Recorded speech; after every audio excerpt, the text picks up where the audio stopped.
अपना तो इससे पहले वाला ट्यूसडे का पेपर था, तो कैसा लगा न्यूट्रिशन का पेपर है भाई? अरे कुछ तो बोलो है। लगभग आपके एसएससी वाले में मिलता जुलता लगा ना, जिसने दिया था एसएससी का उसको पता होगा क्या। अच्छा तो बाद में लेंगे लास्ट में, खोले। चलो चलो ये चलो चलो भाई ठीक है, थैंक यू जिसने दिया, ठीक है। हाँ तो न्यूट्रिशन का अपना पेपर था। हाँ भाई तो न्यूट्रिशन का पेपर किसने दिया, पहले राइज योर हैंड जिसने भी दिया था भाई, ठीक है। अरे पेपर तो दिया था ना सबने, ठीक है। तो बिल्कुल आपके एसएससी का जो पैटर्न था उसी के हिसाब से मैंने बनाया था, और उसका मेन बेनिफिट ऐसे पेपर का ये होता है कि एक क्वेश्चन में आपसे लगभग बहुत सारी चीजें पूछी जा सकती है, ठीक है। तो पहले तो उस पेपर में अगर आपको कोई डाउट था न्यूट्रिशन के क्वेश्चन तो पूछ सकते हो एक बार। अरे पूछो, कोई डाउट होगा यार, पूरे थोड़ी आ रहे थे सबको, नहीं आ रहे थे ना है, तो कोई डाउट तो पूछ लो एक बार। हाँ और इसी के साथ में आपके लिए खुशखबरी यह है कि नेक्स्ट मॉडल पेपर है वो भी इसी पैटर्न का आपको देखने को मिल सकता है, तो उसके लिए भी रेडी रहना, ठीक है भाई। यानी क्रॉस मैच वाले, स्टेप्स वाले या सीक्वेंस वाले बोल सकते हैं, एक से ज्यादा आंसर जिसमें सही है वो हो सकता है, तो इस टाइप के क्वेश्चन आपको मॉडल पेपर में भी देखने को मिलेंगे, ठीक है। तो थोड़ा ढंग से पढ़ना जो भी चीज बढ़ो, और इसी के साथ में चलो अपन स्टार्ट करते हैं अपना टॉपिक। मेरे को लग रहा है 2 दिन बीत गए ना पेपर को, इसलिए आप भूल गए, कहीं वो याद ही नहीं आ रहा है क्या लगता है पेपर में, नहीं पता ना, लेकिन ढंग से देखोगे जाके देखना वापस क्या लगता है उसमें, ठीक है। तो भाई चलो अपन प्रोटीन पढ़ रहे हैं, तो कितना हो गया, अपन प्रोटीन्स देख रहे हैं, ठीक है। तो प्रोटीन्स की बात करें तो सबसे पहले कैसे कंपाउंड होते हैं, ऑर्गेनिक कंपाउंड, और बॉडी में बहुत सारे ऑर्गेनिक कंपाउंड पाए जाते हैं, तो इनमें सबसे मेजर इंपॉर्टेंट अमाउंट में कौन से ऑर्गेनिक कंपाउंड होते हैं, प्रोटीन्स होते हैं, यानी टोटल बॉडी का 20%, यानी मैं कह सकता हूँ 1/5 वेट किसका होता है, प्रोटीन्स का होता है, ठीक है। और अपनी स्किन का कितना था, अरे स्किन टोटल बॉडी का कितने परसेंटेज वेट बनाती है, 7 to 8%, यस। तो ब्लड टोटल बॉडी का कितना वेट बनाता है, अरे क्या कर रहे हो, 7 to 8%, ब्लड भी तो इतना होता है 5 से 6 लीटर, तो ये क्वेश्चन पूछे जाते हैं आपसे, बोन्स कितना वेट बनाती है, हड्डियां 20 से 25, सही है क्या, 20 से 25 लीटर बनाती है, प्रोटीन से कम होता है हड्डियों का रोल, ठीक है, 15-16%, कितना 15 to 16, जबकि अपन क्या सोचते हैं कि सबसे ज्यादा वजन तो हड्डियों का होता है बॉडी में, ठीक है। तो अपन हड्डियां नहीं बोल के बोलते हैं बोन मिनरल कंपोजिशन या बोन मिनरल मास, जो कितना बनाता है 15 to 60%। सो एक बात देखो सर, प्रोटीन का 20% होता है, स्किन का 7 to 8% होता है, ब्लड का भी 7 to सॉरी स्किन का 7% मान लो, वैसे 14% हो गया ना, 7% हो गया ना, 5 से 6 किलो होता है, ठीक है लगभग, और ब्लड का भी 7 से 8% हो गया, बोन मास का 15 to 16। तो अभी तक देखा तो सबसे ज्यादा वेट किसका होता है बॉडी में, प्रोटीन का होता है, आपने कभी सोचा भी नहीं होगा, ठीक है। तो इसलिए मेन जो ऑर्गेनिक कंपाउंड होता है बॉडी में वो हमेशा कौन सा होता है, प्रोटीन होता है, यस, ठीक है। इसके बाद में किस किस से मिलकर बना होता है, कार्बन होता है, हाइड्रोजन होता है, ऑक्सीजन होता है, और नाइट्रोजन होता है, कभी कभी इसमें फॉस्फोरस भी पाया जाता है, और सल्फर भी पाई जाती है, ठीक है। इसके बाद में अपन ने मेनली प्रोटीज ग्रीक वर्ड से डेराइव हुआ वो सब देख लिया था शायद, आई थिंक देख लिया था ना। इसके बाद में एक बार आप एमिनो एसिड भी हो गया, लगभग एसेंशियल हो गया ना, देखिए एक बार थोड़ा ब्रीफली रिव्यू कर देता हूं मैं, ठीक है। वीआईपी होल में टीटी, वीआईपी होल में टीटी, ये अपने होते हैं सभी एसेंशियल एमिनो एसिड, ठीक है। इनका सीधा एमसीक्यू आपके आता है और पूछा जाता है, तो ये तो आपको जरूर याद होने चाहिए, एसेंशियल एमिनो एसिड आपको याद होने चाहिए, सीधा क्वेश्चन आता है यहाँ से, ठीक है। और अभी आईसीपीजे का किस किसने भरका फॉर्म, सेम ऐसे ही क्वेश्चन आएंगे, लेना ना सिलेक्शन, स्पेशली यूपी वालों को है, तो सेम ऐसे क्वेश्चन आने वाले हैं, देख लेना, ठीक है। तो वीआईपी होल में TT, valine, isoleucine, phenylalanine, methionine, tryptophan और थ्रियोनिन, और थ्रियोनिन, ये सभी अमीनो एसिड होते हैं, एसेंशियल अमीनो एसिड, इसमें वीआईपी होल में, ठीक है, होल होल और बच गया ना, होल बोल रहा हूं लेकिन लिख नहीं रहा, आप याद नहीं दिला रहे, तो वीआईपी होल में एच यानी स्टीरीन, ए यानी आर्जिनिन, एल यानी ल्यूसीन और एल यानी लाइसिन, ठीक है। इसमें 2 सेमी एसेंशियल अमीनो एसिड होते हैं, आर्जिनिन और हिस्टीडीन, ये जरूर थोड़ा याद रखना, ठीक है, क्योंकि आपके एसआईसी में जो फाइनल आंसर किया है उसमें इन दोनों को सेमी एसेंशियल मानते हुए आंसर सही माना है, देखा होगा ना आंसर किताब ने, ठीक है। जो फाइनल आंसर किया है उसमें क्या किया उसने, इन दोनों को सेमी एसेंशियल माना है, तो राइट आंसर फिर क्या हुआ, बचे हुए एसेंशियल वाले, नहीं देखा होगा आपने, तो पेपर देख आगे हो क्या चाहिए, ठीक है, देखना होता है, ठीक है, क्योंकि जो गलती हुई है वो आगे नहीं करनी होती है, ठीक है। एक पीडीएफ सर्कुलेट होगी नहीं थी आपने, मैं लगभग विथ रेशनल वाली, चलो बताएंगे आपको, विथ रेशनल एक्सप्लेनेशन की मैं लगभग उसके आंसर चाहिए, ठीक है ना, बता देंगे आपको, मिलना बाद में, ठीक है, भेज दूंगा। अब इसके बाद में आज देखने वाले अपन classification of the protein, classification of the, और ये वेरी वेरी इंपॉर्टेंट है भाई, ठीक है। तो सबसे पहले based on the structure, based on structure, structure के बेसिस के ऊपर प्रोटीन का क्लासिफिकेशन अगर अपन देखें तो मेनली 3 टाइप में डिवाइड करते हैं, यस। एक नंबर सिंपल प्रोटीन, और किसका था सिंपल क्लासिफिकेशन, लिपिड का। सेकंड आता है कंपाउंड और कॉम्प्लेक्स, कॉम्प्लेक्स और कंपाउंड, और थर्ड कौन सा होता है, डेराइव, जिसको अपन क्या बोल सकते हैं, डेरिवेटिव, यस। तो जिसके लिपिड समझ में आ गया उसके प्रोटीन अपने आप समझ में आ जाएगा, ठीक है ना। तो अगर अपन बात करें सिंपल लिपिड किसको बोला था, जो केवल किससे बने हुए थे, सब एमिनो एसिड की जगह फैटी एसिड से बने हुए थे, साथ में एल्कोहल था, अरे पता था ना। तो अपन ने सिंपल लिपिड किसको बोला था, जो amino acid sorry fatty acid plus किससे बने होते हैं, अल्कोहल से। तो ये किससे बनेंगे, ओनली ऑन एमिनो एसिड से बनेंगे। तो सिंपल प्रोटीन वे प्रोटीन होते हैं जो केवल एमिनो एसिड से बनते हैं। अब क्वेश्चन में इसका एग्जांपल पूछा जाएगा आपसे कि कौन सा प्रोटीन सिंपल प्रोटीन का एग्जांपल है। तो इसका एग्जांपल होता है जैसे अपनी एल्बुमिन। आया था क्या क्वेश्चन, आया था नहीं आया था, आया था, ठीक है। तो एल्बुमिन ये एक प्रकार की प्लाज्मा प्रोटीन होती है, अपने ब्लड के अंदर पाई जाती है, ब्लड प्लाज्मा में ये पाई जाती है। मेनली ब्लड प्लाज्मा में 3 टाइप की प्रोटीन पाई जाती है, एल्बुमिन, ग्लोबुलिन और फाइब्रिनोजन। यस, तो सबसे मोस्ट एब्सोल्यूट अमाउंट में कौन सी होती है, एल्बुमिन 3.5 से 5.5 ग्राम, एमजी मत कर देना, गड़बड़ क्या होती है आपसे, ये होती है। ये ऑप्शन आएगा उसमें 3.5 से 5.5 एमजी आएगा और आप क्या करके आते हो टिक, और खुश भी होते हो कि यार कितना सिंपल सीधा क्वेश्चन आया था, लेकिन आपने देखा नहीं, एग्जामिनर ने आपको कहां घुमाया था। और डी ऑप्शन में क्या होता है, सेम 3.5 से 5.5 ग्राम। यस, तो 3.5 से 5.5 ग्राम होता है, नहीं कि एमजी होता है। तो सबसे मोस्ट एब्सोल्यूट अमाउंट में पाई जाती है एल्बुमिन, टोटल प्लाज्मा प्रोटीन की बात करें, पहला क्वेश्चन ये बनता है। दूसरा आता है एल्बुमिन प्रोटीन कहां बनती है, तो सभी प्लाज्मा प्रोटीन कहां बनती है, लीवर में। कहां बनती है, लीवर में। तीसरा एमसीक्यू आता है एल्बुमिन प्रोटीन का फंक्शन क्या होता है बॉडी में, तो मेंटेन ऑनकोटिक प्रेशर, और यही तो क्वेश्चन आया था, ये आता ना कि बॉडी में ऑनकोटिक प्रेशर कौन सी प्रोटीन मेंटेन करती है, एल्बुमिन, ठीक है। फिर आता है एल्बुमिन बाहर, अगर अपन एनिमल सोर्स की बात करें तो कहां पाई जाती है, अंडे में, तो अंडे में होती है ना, हाँ, तो अंडे में भी एल्बुमिन प्रोटीन पाई जाती है। ये तो हो गया अपने एल्बुमिन। दूसरी बात, कौन से पेशेंट को अपन बाहर से देते हैं एल्बुमिन, जिसके नेफ्रोटिक सिंड्रोम की बीमारी होती है। यस, क्यों, क्योंकि नेफ्रोटिक सिंड्रोम वाले पेशेंट को प्रोटीन यूरिया देखते हो, प्रोटीन यूरिन के थ्रू बॉडी से बाहर निकल जाती है, यानी बॉडी में किसकी कमी होगी, तो प्रोटीन अपन एल्बुमिन बाहर से निकलती है ऑनकोटिक प्रेशर को मेंटेन रखने के लिए। अब पेट क्यों नहीं निकलती, प्रोटीन क्यों निकलती है, तो पेट का मोलिकुलर वेट ज्यादा होता है कंपैरिजन टू प्रोटीन, इसलिए नेफ्रोटिक सिंड्रोम वाले पेशेंट में होता क्या, अरे छलनी होती है चाय चालने की, उसके जब होल छोटे हो जाते हैं तो थोड़ी बहुत चाय के जो छोटे वो छलना शुरू हो जाते हैं, सेम होता है नेफ्रोटिक सिंड्रोम में। यस, तो वहां से प्रोटीन का मोलिक्यूल छोटा होता है कंपैरिजन टू लिपिड और फैट, तो वो तो छन छन के बाहर आती है अपने सामने, बट लिपिड नहीं आ सकती, इसका मोलिकुलर वेट क्या होता है, ज्यादा, तो इसलिए हाइपरलिपिडीमिया, सॉरी हाइपरलिपिडीमिया और हाइपोप्रोटीनिया एल्बुमिनिया, पता हो ना, तो यही कारण है, इसलिए प्रोटीन आपको बाहर से देनी पड़ती है। बाकी तो ट्रिक भी याद रखना, मेरी नेफ्रोटिक सिंड्रोम पीपीएच, बस इसका सॉल्यूशन इसके अंदर ही छुपा हुआ है। ये 3 क्लासिकल साइन होते हैं किसके, नेफ्रोटिक सिंड्रोम के। क्वेश्चन क्या आता है कि classical sign of the nephrotic syndrome exception, तो उसमें 3 ये वर्ड मिलेंगे आपको, एडिमा, प्रोटीनूरिया और हाइपरलिपिडीमिया। यस, हाइपरलिपिडीमिया सेम आता है प्री एमसीआई का, तो प्री में छुपा हुआ है इसका अर्थ, इसका पूरा आंसर किसमें छुपा हुआ है, प्री में छुपा हुआ है, प्रोटीनूरिया, राइज बीपी और एडिमा। यस, और सीजर आती है एक्लम्सिया हो जाता है, ठीक है ना। तो चलो अपन तो ये देख रहे हैं। सेकंड आती है अपनी कौन सी प्रोटीन, ग्लोबुलिन प्रोटीन। क्या इसका भी आया था क्वेश्चन, नहीं आया था, मैं कह रहा हूं आया था, वो भी दावे के साथ कह रहा हूं आया था, ये सही में।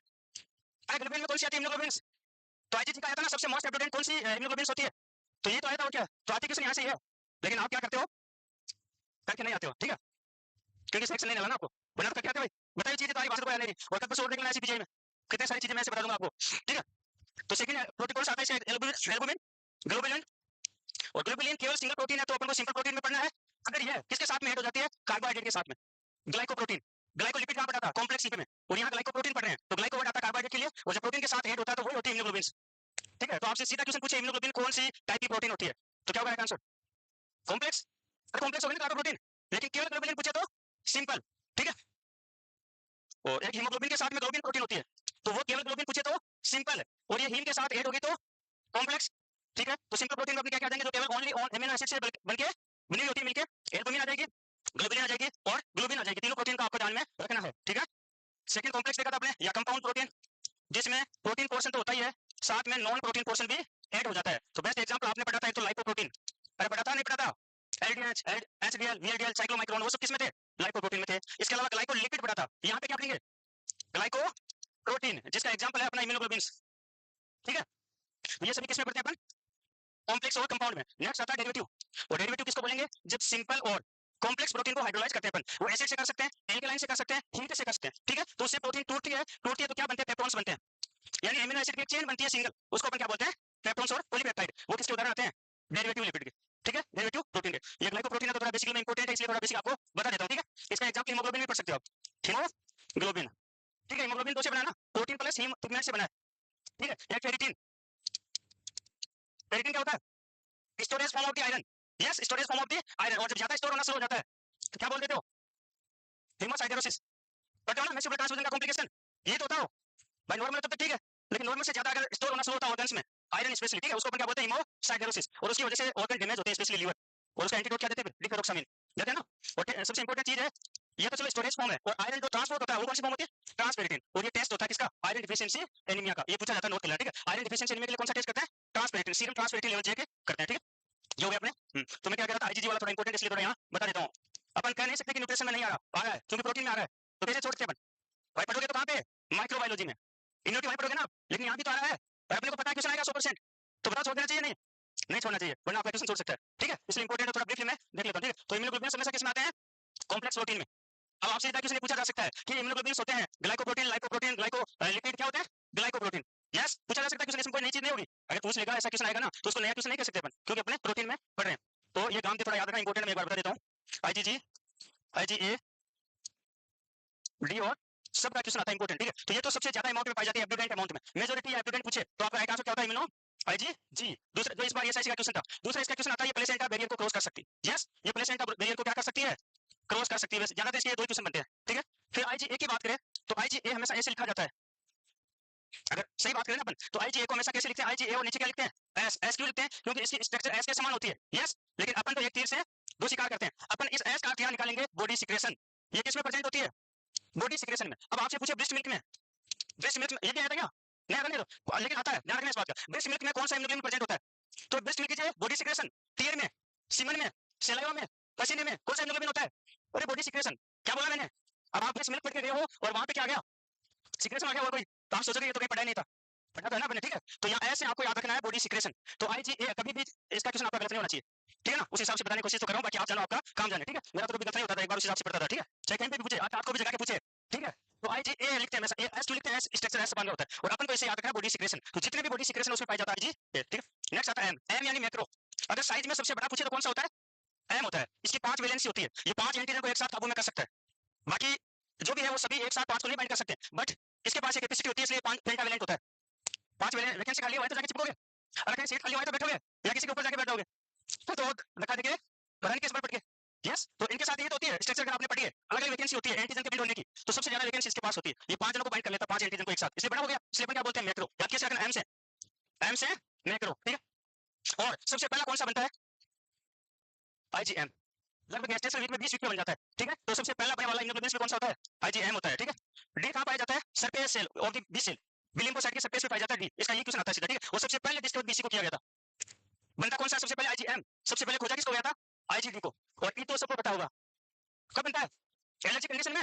ये तो पूछते हैं, अस्थमैटिक पेशेंट कोई, तो कौन सा इम्यूनोग्लोबुलिन बनेगा? ई। तो अपन को पता है अस्थमा एक प्रकार की एलर्जी कंडीशन है, तो उसने तो थोड़ा घुमाया ही तो है। ठीक है, तो ये चलो अपना इंपॉर्टेंट हो गया। इम्यूनोग्लोबुलिन जो किसमें ग्लाइकोप्रोटीन यानी कॉम्प्लेक्स कंपाउंड प्रोटीन का एग्जांपल डेराइव का मैंने बता दिया। उसके बाद आपने इंसुलिन, एमिनो एसिड का बना होता है ना, कितने होते हैं? 41, 51। ये पूछा गया आपके एमएस मिलिट्री नर्सिंग सर्विसेज को वैकेंसी आती है स्पेशली फीमेल्स के लिए, तो उसका मैं अभी जो जस्ट पहले पेपर हुआ था उसमें पूछा था कि इंसुलिन में टोटल कितने एमिनो एसिड की चेन होती है? तो 30 + 21 = 51। ठीक है, चलो आप बताना भाई कहां तक लिखा, आगे लिखना भी है। वेरी वेरी इंपॉर्टेंट प्रोटीन आ गया। तो बेंस जोन प्रोटीन, वो भी क्या है? प्रोटीन भी है। बेंस जोन प्रोटीन सुना नाम? हाँ, किसमें देखने को मिलती है? मल्टीपल माइलोमा में। ठीक है ना, जिसके मल्टीपल माइलोमा होता है उसमें क्या चेक करते हैं? बेंस जोन प्रोटीन। तो वो भी बेंस, वो लिखा दूंगा मैं आगे, चलो कोई बात नहीं, कोशिश तो पूरी करूंगा कि प्रोटीन का क्वेश्चन जो भी आपके पूछा जाए नर्सिंग में तो वो पूरा कवर अपन। ठीक है, लेकिन हर चीज टाइम मांगती है। क्या होता है? मांगती है ना भाई, ज्यादा चीज पढ़ेगा ज्यादा टाइम चाहिए है। चलो कोई बात नहीं, फिर भी कोशिश करेंगे। ठीक है, हाँ तो ये तो लिख लिया आई थिंक। चलो फिर आगे चलते हैं, बता देना मेरे को कहां से स्टार्ट करना है। ये भी लिख लिया, और एसेंशियल एमिनो एसिड भी आपने लिख लिया। ट्रिप्टोफैन ब्लू टाइपर सिंड्रोम इसमें देखने को मिलता है, और ट्रिप्टोफैन की कमी किसमें होती है? मक्का खाने वाले लोगों में। यस, मक्का को इंग्लिश में मेज बोलते हैं। एक मेज बेचने की भी होती थी पहले, आजकल तो पता नहीं। ठीक है ना, बट मक्का को इंग्लिश में मेज बोला जाता है। तो मेज ईटिंग डिसऑर्डर किसको बोलते हैं? पेलेग्रा को। वही, क्योंकि ट्रिप्टोफैन क्या बनाती है? नियासिन। नियासिन किससे बनता है? अरे विटामिन बी3 किससे बनता है? से लिखा हो ना, नियासिन का नाम क्या होता है? Vitamin B3. वो किससे बनता है? ट्रिप्टोफैन से। अब एक तो इंसान और एसेंशियल एमिनो एसिड है, ये क्या है? तो बॉडी में तो बना नहीं, तो बाहर से लेना पड़ेगा। अब एक इंसान केवल मक्का खा रहा है, तो उसमें किसकी कमी हो जाएगी? ट्रिप्टोफैन की। ट्रिप्टोफैन की कमी होगी तो और किसकी कमी हो जाएगी? नियासिन की। और नियासिन की कमी होगी तो रोग क्या होगा? पेलेग्रा। तो क्वेश्चन क्या पूछा जाता है कि मेज ईटिंग डिसऑर्डर कौन सी डिजीज को बोला जाता है? नियासिन या की कमी से या पेलेग्रा को बोला जाता है, क्योंकि वो किसकी इसकी कमी की वजह से हो रहा है। ठीक है, ये लिख लिया ना आपने, ये तो हो गया आपने। ठीक है, और राइस ईटिंग डिसऑर्डर थायमिन। ठीक है, स्पेशली पॉलीसाइराइड्स बोला जाता है। पॉलीसाइराइड किसको बोलते हैं? बी1 वेरी सॉरी, थायमिन की कमी से वेरी होती है ना, तो थायमिन वेरी को बोला जाता है राइस ईटिंग डिसऑर्डर। ठीक है, ये भी लिख लिया था नहीं करना, ये तो यहाँ से लिख लो आप। सबसे पहले अपन क्लासिफिकेशन देख रहे हैं based on the chemical structure of the protein. सबसे पहला देख रहे हैं सिंपल प्रोटीन, तो ये केवल और केवल किससे मेड होती है? एमिनो एसिड से है। ठीक है, क्योंकि फैट होते हैं वो क्या होते हैं? वाटर सोल्यूबल नहीं होते हैं, जबकि प्रोटीन और कार्बोहाइड्रेट वाटर सोल्यूबल होते हैं। तो वहां उसको क्या जरूरत थी? एल्कोहल की या ईथर की, या अपन बोल सकते हैं ग्लिसरॉल की, बट ये केवल एमिनो एसिड से बना हुआ होता है। ठीक है, तो लिख लो इसका बेस्ट एग्जांपल, लिखो एल्बुमिन। सेकंड एग्जांपल लिखो इसका ग्लोबुलिन। हीमोग्लोबिन तो कॉम्प्लेक्स में आएगा, बट यहाँ ग्लोबुलिन लिखा है जो हीमोग्लोबिन में पाया जाता है। चेन प्रोटीन भी होती है जो कोन में पाई जाती है। कोन यानी एक प्रकार का अपन कह सकते हैं बान यानी छिक्का होता है, कोड यानी भी कवर ही होता है, ठीक है, स्पेशली सीरियल्स का कवर, उसमें जेन प्रोटीन पाई जाती है, जेन प्रोटीन। और ग्लोबुलिन प्रोटीन भी सिंपल प्रोटीन होती है। तो ये लिख लो, एक बार एग्जांपल लिख लो, इंपॉर्टेंट है सभी। जय मां सेना वाली, वेरी गुड मॉर्निंग, आपको भी वेरी गुड इवनिंग हो गया वैसे तो, रजनी भी आ गया, वेरी गुड आफ्टरनून। तो ठीक है, आप भी अपने कमेंट करके बता दिया करो, वो भी देख रहे हैं यार, भी इधर उनसे भी थोड़ी बहुत बातचीत होना जरूरी है ना, क्योंकि ठीक है भाई, लिख लो फिर आगे बढ़े, ठीक है।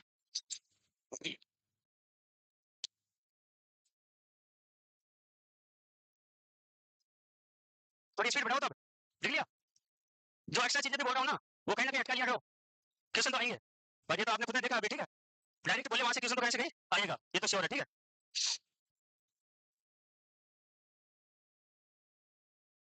और यहाँ तक हीमोग्लोबिन का नॉर्मल लेवल भी इसलिए नॉट फाइव में पूछा था, किसमें ये तो बीपी पूछा था, नॉर्मल एचबी का, बीच में ऐसे क्वेश्चन भी आते हैं, एचबी का नॉर्मल लेवल कितना होता है, नॉर्मल ब्लड प्रेशर बीपी कितना होता है, तो ये भी आ चुका है, पता होना चाहिए आपको। नॉर्मल हीमोग्लोबिन वुमेन्स के अंदर पूछा था, प्रेगनेंसी में एनीमिया का बोलोगे, ठीक है, तो हीमोग्लोबिन आ गया, तो इसके चारों तरफ की क्वेश्चन अपन को क्लियर होना चाहिए, तो मामला बैठ जाए जाके कोई, ठीक है भाई।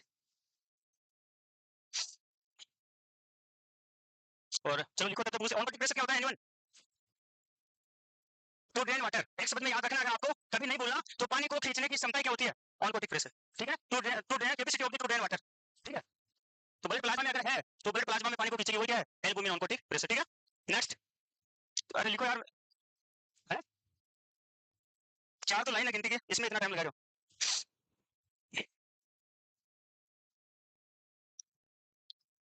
देख लिया। न्यूट्रिशन में जो पढ़ा था वो याद है क्वेश्चन, बाहर से तो नहीं आता ना, हाँ ठीक है, तो उस टाइप की क्वेश्चन अगर वो क्वेश्चन आप कर लेते हो ना, तो मेरे कहने का मतलब उस टॉपिक से अगर क्वेश्चन आता है ना, तो लगभग आप कवर कर सकते हो आराम से, ठीक है। नेक्स्ट, कॉन्जुगेटेड प्रोटीन, ठीक है, नाम से पता चला कॉन्जुगेटेड और कंपाउंड प्रोटीन, जो प्रोटीन प्लस नॉन प्रोटीन दो पार्ट से मिलकर बनी होती है, जिसमें म्यूसिन आता है, म्यूसिन कार्बोहाइड्रेट प्लस प्रोटीन से मिलकर बना होता है। और म्यूसिन का मेन फंक्शन क्या बॉडी में, क्या फंक्शन होता है, अरे म्यूकोसा, जो म्यूकोसा अपनी मेम्ब्रेन है उसके बैरियर काम करता है म्यूसिन, यस। और जब म्यूसिन की कमी होती है तो पेशेंट का क्या होता है, अल्सर होता है, पेप्टिक अल्सर, ठीक है। तो म्यूसिन किस प्रकार की कॉन्जुगेटेड प्रोटीन है, लाइकोप्रोटीन अच्छे ढंग से अपन ने पढ़ लिया था, लगभग कंप्लीट लेवल वगैरह सब कुछ पढ़ा था ना, ठीक है। नेक्स्ट, हीमोग्लोबिन, केवल ग्लोबिन पूछे तो सिंपल प्रोटीन, बट हीमोग्लोबिन पूछे तो compound protein. Ferritin, storage form of the iron, जो भी आयरन प्लस एपोफेरिटिन से मिलकर बनी होती है। रोडोप्सिन, जो विजन के लिए जरूरी है, जो किससे विटामिन ए से प्राप्त होती है, ठीक है। Retinal plus obscene protein. Glycoprotein सबसे इंपॉर्टेंट, और ग्लाइकोप्रोटीन की बात करें तो ग्लाइकेन्स प्लस एमिनो एसिड से मिलकर बनी होती है, इसका बेस्ट एग्जांपल अपना इम्यूनोग्लोबिन्स, ठीक है। इसी के साथ में ये भी लिख लेना इंपॉर्टेंट, इसलिए आईजीजी, इसके जो दो तीन क्वेश्चन आते हैं मेनली, ये तो मोस्ट एब्डोडेंट होता है, यानी लगभग 75 से 80%। यस, दूसरा क्वेश्चन आता है प्लेसेंटा बैरियर को क्रॉस करता है, क्रॉस कर लेता है, ये दो मेजर क्वेश्चन आते हैं। तीसरा क्वेश्चन आता है आरएच एंटीबॉडी जो बनता है वो किस टाइप का एंटीबॉडी होता है, आईजीई। और अरे थोड़ा बहुत तो दिमाग काम में लो, मानता हूँ घर में पढ़ रही है इस चीज को। अब मेरे को बताओ, अगर आईजीई जी के अलावा कोई सा भी होता तो क्या प्लेसेंटा को क्रॉस करता, करता क्या, नहीं करता। और जब तक प्लेसेंटा को क्रॉस नहीं करता तो एरिथ्रोफिटोब्लास्टोसिस पॉसिबल था, नहीं था, हो नहीं सकता ना। अरे बनता तो मदर में, और फिटस की आरबीसी को जाके डिस्ट्रॉय करता है, ये तो होता है एरिथ्रोफिटोब्लास्टोसिस। तो थोड़ा बहुत तो दिमाग यूज में लो कि अगर जी के अलावा कोई सी भी टाइप का एंटीबॉडी होता तो प्लेसेंटा को क्रॉस ही नहीं करता, ठीक है। लेकिन वो किस टाइप का होता है, आईजीजी टाइप का, सीधा क्वेश्चन पूछा गया है। और जब तक ये कांसेप्ट नहीं समझोगे ना तो आपके आरएच एंटीबॉडी वाला एरिथ्रोफिटोब्लास्टोसिस वाला सही नहीं कर सकते आप। क्वेश्चन आता है एक का नेगेटिव, मदर का नेगेटिव होगा, मदर का पॉजिटिव होगा, ठीक है, तुम्हारा रिपीट कर दोगे आप, क्योंकि आपने समझा ही नहीं, रटने की कोशिश की, रटोगे तो पार पड़ेगी नहीं, सीधी सी बात है। समझोगे तो कोई रोक नहीं सकती दुनिया की ताकत आपको। दो कंसेप्ट है सीधे, चाहे बुरे लगे चाहे नहीं लगे, ठीक है। हमेशा एक बात कहूंगा, रटोगे तो कहीं पढ़ सकते हो, अगर समझ लिया तो कोई दुनिया की ताकत है नहीं जो आपको फंसा दे पेपर में, ठीक है। तो जब तक आप वो नहीं समझोगे तो ये कंसेप्ट क्लियर नहीं होगा। तो आईजीजी होता है आरएच एंटीबॉडी, इसीलिए प्लेसेंटा को क्रॉस करता है, ठीक है, इसके आरबीसी को जाके डिस्ट्रॉय करता है। अगर दूसरा होता तो दिख नहीं आती ना, तो दूसरा कौन सा होता है, ए और बी वाला। अरे ये टाइप, ए बी टाइप पढ़ते हो ना, तो वो कौन सा, वो जी नहीं होता। इसलिए अगर उसमें रिएक्शन होती है तो बच्चे को फर्क नहीं, अलग अलग ग्रुप है तो बच्चे को कोई फर्क नहीं पड़ता, क्योंकि वो प्लेसेंटा को क्रॉस ही नहीं कर सकता। मदर में बनाया तो पढ़ा ना, मदर में, बेबी की आरबीसी में तो नहीं पहुंच सकता, बट ये तो क्रॉस कर जाता है, इसीलिए अगर वो क्रॉस करता तो सही होता ना फिर। यस, तो ये बातें क्लियर रखो तभी मामला जमेगा। आईजीडी ये सरफेस पे पाया जाता है बी सेल की, तो on surface of B cells. IgA body secretion में, अब सिक्रेशन बोल दिया तो अलग अलग मत पूछना, कुछ भी आ जाए सिक्रेशन का नाम आ जाए ना तो डायरेक्ट आईजीए करना आपको, ठीक है। एम, ये सबसे बड़ा होता है मैक्रो, साइज में लार्ज होता है, लेकिन इस बार क्वेश्चन में मेजॉरिटी वर्ड आया था शायद, आई थिंक यस। और मेजॉरिटी आता ना, तो मेजॉरिटी का मींस ज्यादा मात्रा में, मोस्ट एब्डोडेंट वो होता है कौन सा, आईजीजी। और ई कहां, एलर्जी कंडीशन में, एलर्जी कंडीशन में बनता है, ठीक है। पेपर नजर आ रहा है, बेसिक बेसिक चीजें पूरी एक बार रिवीजन उतना कर लो जो भी पुराने पेपर वगैरह है, क्योंकि सेम एसआईसी के जैसा ही पेपर आने वाला किसका, एसजीपी। सिंपली था, ऐसा कोई पेपर नहीं था, टाइम वाला जरूर थोड़ा इश्यू था और कुछ रिसर्च के क्वेश्चन थे, बाकी बिल्कुल क्वेश्चन वही थे जो पहले आ रखे हैं, पढ़े हुए हैं बस, कोई नई चीज थी नहीं उसमें, ठीक है। कोई एक दो क्वेश्चन आ जाता है एक अलग बात है, सेम आएगा एसजीपी का, सेम आएगा और सेट का, तो बाकी तो यही आने वाली है, बस आपको थोड़ा अच्छे से, ठीक है भाई, लिख लिया सभी ने, लिख लो।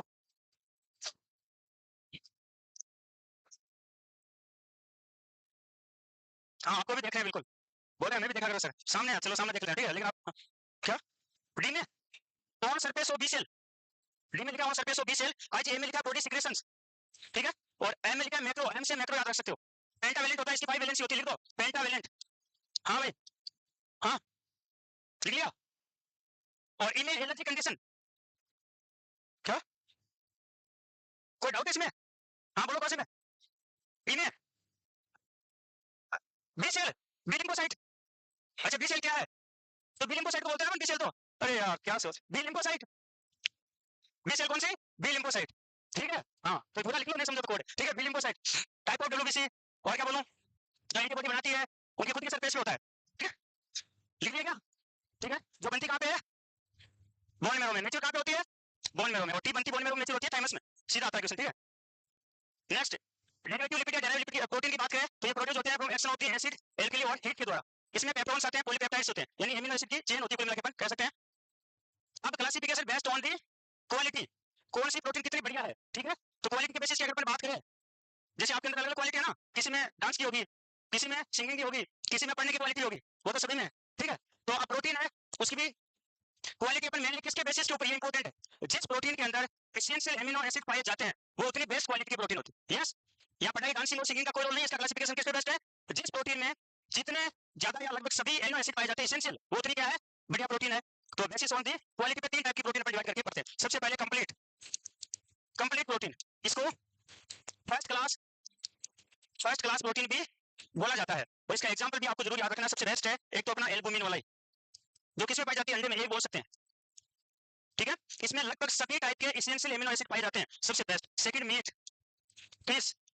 अब मैं अगर एक शब्द में बोलूं तो क्या बोलूं भाई, कि कंप्लीट प्रोटीन ज्यादातर एनिमल्स में पाई जाती है, एक ही बात है ना। अरे नॉन वेज क्या बोल, नॉन वेज बोले हो, वेज बोला, या नॉन सही, तो नॉन वेज, तो फिर क्यों कर रहे हो, ठीक है। हाँ भाई, नॉन वेज कौन सा, एनिमल तो होगा, ठीक है। तो अपन को यहाँ सिंगल में आंसर दे सकते हैं कि कंप्लीट प्रोटीन का बेस्ट सोर्स होता है एनिमल, वो क्या हो सकता है, एल्बुमिन, ये हो सकता है, मीट हो सकता है, फिश हो सकता है, लेकिन जो नहीं खाते हैं वो भी कुछ कंपेंसेट कर सकते हैं, ग्रीन लीफ वेजिटेबल वगैरह है, ठीक है, इनसे भी अपन को क्या करना पड़ता है, कंपेंसेट करना पड़ता है, ठीक है। लेकिन बेस्ट सोर्स तो क्या होता है, एनिमल होता है, किसका, कंप्लीट का। तो ये उदाहरण लिख लो आप, एक मीट फिश, ठीक है, ये सभी लिख लो एग्जांपल। अभी रुको, लिख लेना स्लाइड में, हाँ मिल्क आ जाता है, बिल्कुल एनिमल से तो प्राप्त होता है, मिल्क भी लिख सकते हो, ठीक है। हाँ मतलब एनिमल बोल दिया तो बिल्कुल ठीक है, एनिमल बोल दिया आपने, ठीक है, तो मिल्क हो गया, मीट हो गया, फिश हो गया, लेकिन हमारे स्लाइड से लिख लेना, मैं एक बार थोड़ा ब्रीफली समझा देता हूँ, ठीक है। दूसरा कौन सा आता है, पार्शियल कंप्लीट, तो पार्शियल कंप्लीट अपन उसको बोलते हैं जिसमें एसेंशियल एमिनो एसिड पाए तो जाते हैं, लेकिन कुछ एसेंशियल एमिनो एसिड कम मात्रा में पाए जाते हैं, यानी पार्शियली पाए जाते हैं, कंप्लीट नहीं पाए जाते, कुछ एमिनो एसिड क्या होते हैं, कम मात्रा में पाए जाते हैं, उसको बोलते हैं पार्शियल। जैसे अपने पढ़ा था सीरियल्स में, मेज में, राइस में पढ़ा था ना, ये सभी इसमें आते हैं, पूछा जा सकता है आपसे, तो ये सभी आते हैं partial complete protein, partial complete protein, complete तो है लेकिन पूरी कंप्लीट नहीं है, पार्शियल, क्योंकि कुछ amino essential amino acid absent होते हैं। और तीसरी कैटेगरी आती है इनकम्प्लीट, और इनकम्प्लीट प्रोटीन अपन उसको बोलते हैं जिसमें तीन या उससे ज्यादा एसेंशियल एमिनो एसिड बिल्कुल एब्सेंट होते हैं। जिलेटिन इसका बेस्ट एग्जांपल होता है। एक जिन जिन पढ़ा था ना अपन ने अभी, कौन में पाया जाता है, ये दोनों से बेस्ट आंसर होते हैं। जिन तो क्या है, अपन कह सकते हैं प्लांट सोर्स, प्लांट प्रोटीन, और जिलेटिन है एनिमल प्रोटीन। इनमें तीन से ज्यादा एसेंशियल एमिनो एसिड क्या होते हैं, एब्सेंट होते हैं, ठीक है। तो ये किसमें आती है, इनकम्प्लीट, तो ये तीन इसका हो गया टाइप। जिलेटिन किससे बनती है, अपने जो कोलेजन फाइबर पाए जाते हैं ना, देखो एक क्वेश्चन है डाइटरी फाइबर, तो वहां अपने पढ़ा था कि डाइटरी फाइबर का मेन सोर्स क्या होता है, कार्बोहाइड्रेट, बट कोलेजन फाइबर की बात करें तो प्रोटीन, ठीक है। तो कोलेजन फाइबर से बनती है जिलेटिन प्रोटीन। आपने अगर पढ़ा है तो चलो फंडामेंटल पढ़ा होगा, मेडिसिन जब अपन देते हैं पेशेंट को तो जिलेटिन ऑयल में होती है कुछ मेडिसिन, पढ़ा नहीं पढ़ा, चलो कोई बात, ठीक है। तो सबसे पहले कंप्लीट प्रोटीन, जिसको फर्स्ट क्लास प्रोटीन बोलते हैं, for essential amino acid in sufficient proportion and meet the body's need. Yes, सभी essential amino acid sufficient amount में होते हैं, बस ये इसके लिए कंडीशन होनी चाहिए, ठीक है। कंप्लीट प्रोटीन उसी को बोलेंगे जिसमें सभी एसेंशियल एमिनो एसिड होते हैं। इसके एग्जांपल देख लो, इसकी बायोलॉजिकल वैल्यू हाई होती है। व्हाट इज बायोलॉजिकल वैल्यू, जब अपन प्रोटीन लेते हैं ना तो प्रोटीन का मैक्सिमम पार्ट एब्जॉर्ब हो जाता है, यानी यूटिलाइज हो जाता है बॉडी के द्वारा, उसको अपन बोलते हैं बायोलॉजिकल वैल्यू, और अपन क्या बोल सकते हैं, नेट प्रोटीन यूटिलाइजेशन, एनपीयू, ठीक है। नेट प्रोटीन यूटिलाइजेशन ये सबसे ज्यादा होता है अंडे का 96%, और अपन अंडे को रेफरेंस प्रोटीन भी बोलते हैं। कंप्लीट प्रोटीन होता है, एनपीयू सबसे हाईएस्ट होती है, और उसको रेफरेंस प्रोटीन भी बोला जाता है, ठीक है। तो लिखो, हाई बायोलॉजिकल वैल्यू होती है एनिमल फूड मेनली। एग्जांपल आ गया आपका एक फीस मीट भी लिख लो, अभी मिल्क वाला वैसे बोलेंगे मीट भी होता है तो लिख देता हूँ ना, ठीक है ना। तो एक मिल्क और फीस, और वेरी इंपॉर्टेंट फीस आ गया तो अपन छोड़ नहीं सकते क्वेश्चन को, एमसीक्यू तो आता है। बेस्ट सोर्स किसका होता है भाई, फीस या कोड लिवर, विटामिन ए और डी का सीधा क्वेश्चन पूछा जाता है, ठीक है ना। विटामिन ए और डी का बेस्ट सोर्स होता है फीस अगर ऑप्शन में है, और कोड लिवर है तो कोड लिवर को प्रायोरिटी देना है, अगर कोड लिवर नहीं है तो अपन फीस को कर सकते हैं, ठीक है। ज्यादा करके आ जाओगे तो मामला बढ़ेगा नहीं। कैरेट है ऑप्शन में लेकिन कैरेट नहीं होता क्योंकि उसमें तो प्रो विटामिन होती है, कैरोटीनॉइड होता है उसमें, ठीक है, लिख लो। इसके एसेंशियल की ट्रिक तो सभी याद हो गई होगी ना, अब एक दो बार जाके देख लेना क्योंकि क्वेश्चन कहीं से भी आ सकता है, ठीक है ना, इसलिए।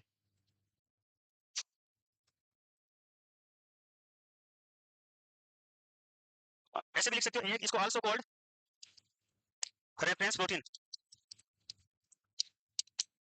अरे दालें महंगी होती है, मांस मीट महंगा होता है, देखो दालों का तो पता, मीट का मेरे को भी नहीं पता इसलिए पूछ रहा हूँ, पक्का।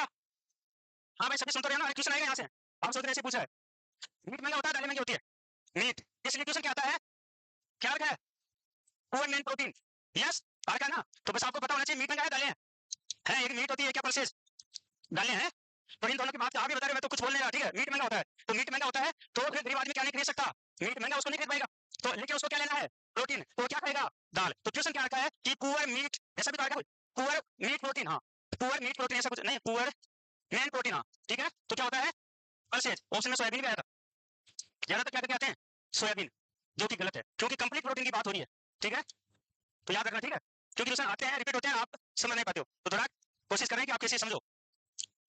तो एक लिख लेना रेफरेंस, जैसे आगे वो लिख लेंगे अपन, रेफरेंस प्रोटीन बोलते हैं, और कंप्लीट बायोलॉजिकल प्रोटीन बोलते हैं, और इसके अलावा नेट प्रोटीन यूटिलाइजेशन मैक्सिमम होता है, ये नोट कर लो थे, कितना होता है 96%, ठीक है, सबसे ज्यादा। ये जो अंडा देता है पूरा लगभग काम में आ जाता है, ठीक है, तो जो अंडे खा रहे हैं उनकी बॉडी में प्रोटीन की कमी कम या नहीं की बराबर है, ठीक है, तो वो होता है एनपीओ। और बेस्ट सोर्स ऑफ दी अगर आपसे पूछे प्रोटीन का तो सोयाबीन भी होता है, सबसे ज्यादा उसी में पाई जाती है, ठीक है 43%, इसमें तो कितनी होती है 13%, सोयाबीन में 43%, ठीक है। वो चलो आगे सोर्स पढ़ेंगे, यहाँ कुछ लिखना मत आप उसे, ये लिखो भाई सेकंड पास लो, second class protein not contain all essential amino acids में नहीं पाए जाते हैं, food item limiting amino acids, cereals में थ्रियोनिन नहीं होता है और लाइसिन भी नहीं होता है, ठीक है। अब इसमें अलग अलग अपन आगे देखेंगे, एक राइस भी तो सीरियल है और गेहूं भी तो सीरियल है, उसमें अलग अलग होता है, आगे बता दूंगा आपको।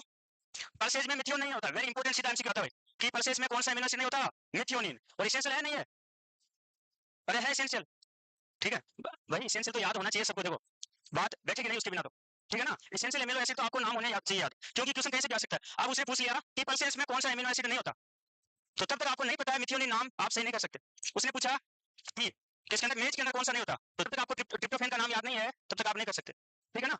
तो इसलिए एसेंशियल अमीनो एसिड याद होना चाहिए, और ईएसआईसी के पेपर में ये भी एक ऑप्शन था इस बार, सही कर रहा हूं क्या, अरे दिया था वो तो बोल लो, कम से कम था ये ऑप्शन एक, नॉन एसेंशियल में था ना, हाँ, जो कैसा होता है नॉन एसेंशियल, सिस्टीन कैसा होता है, अपनी बॉडी को टोटल 24 अमीनो एसिड की रिक्वायरमेंट होती है, हाउ मेनी 24, इसमें से लगभग 10 तो अपन एसेंशियल मान के चलते हैं और 14 होते हैं नॉन एसेंशियल अमीनो एसिड।